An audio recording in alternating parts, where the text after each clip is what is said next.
যেই সন্তানের জন্য সারাটা জীবন তারা মাথার ঘাম পায়ে ফেললেন, এই সন্তান তার খোঁজ খবর পর্যন্ত নেয় না।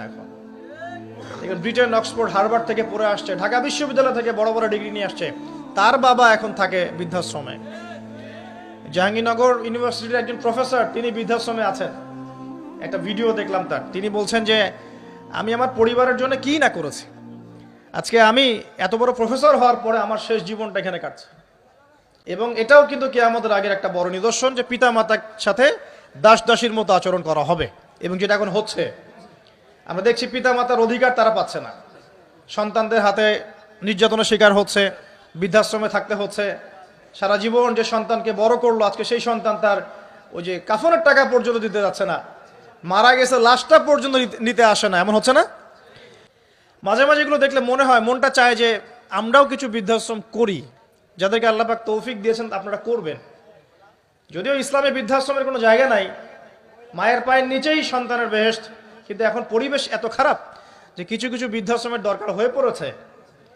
জাতীয় একটা দৈনিক পত্রিকা দেখলাম, তারা বলছে যে এখন বৃদ্ধাশ্রম সময়ের দাবি হয়ে গেছে। বৃদ্ধাশ্রম এখন সময়ের দাবি হয়ে গেছে। আপনাদের সামর্থ্য থাকলে আপনারা করবেন। শেষ জীবনটা যেন আমাদের এই বার্ধক্যে উপনীত হওয়া মায়েরা এবং বাবারা তারা যেন আল্লাহর ইবাদত করে কাটাতে পারে, এমন একটা পরিবেশ তৈরি করে দিবেন। টেনশন ফ্রি ভাবে তারা যেন 3 বেলা খায়, জিকির আজগার করে, তাসবিহ তাহলিল করে, কোরআন তেলাওয়াত করে, শেষ জীবনটা যেন ঈমান ইসলামের উপর থেকে মৃত্যুবরণ করতে পারে, এরকম একটা ব্যবস্থা করে দেন।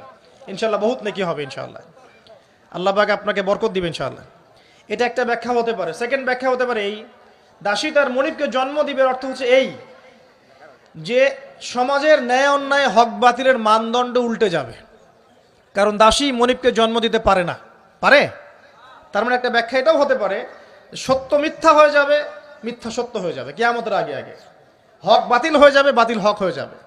ঠিক এটাও অন্যান্য হাদিসে এসেছে। সত্যবাদীকে বলা হবে মিথ্যাবাদী, মিথ্যাবাদীকে বলা হবে পরম সত্যবাদী। যে ব্যক্তি আমানতদার তাকে বলা হবে খেয়ানতকারী, যে খেয়ানতকারী তাকে বলা হবে পরম আমানতদার। এটা হচ্ছে না এখন আমাদের এই বিজি শহরগুলোতে, এটা হচ্ছে না। আমাদের এখানে বিশ্বাসটা এতই কমে গেছে, দেখবেন কোনো মানুষ যদি সেধে কাউকে খাওয়ায়, আসেন হোটেলে বসেন খান, সন্দেহের চোখে তাকাবে যে না জানি আমাকে কি খাওয়াই দিল, আমাকে খাওয়ায় আবার কি লুটপাট করে, তাই না? দেখেন আমাদের শহর থেকে বিশ্বাসটা কমে গেছে না? একটা বন্ধন টিকে থাকে বিশ্বাসের উপরে। আমি বলি যে একটা সম্পর্ক শুধুমাত্র ভালোবাসার ভিত্তিতে টিকে থাকে না। ভালোবাসার চেয়ে বড় জিনিস হচ্ছে বিশ্বাস। আর সেই বিশ্বাস যখন উঠে যায় তখন পরিবার ভেঙে যায়, স্বামী স্ত্রীর বন্ধন ভেঙে যায়, সামাজিক কাঠামো ভেঙে যায়। আমাদের সমাজ থেকে বিশ্বাসটা উঠে গেছে দেখবেন।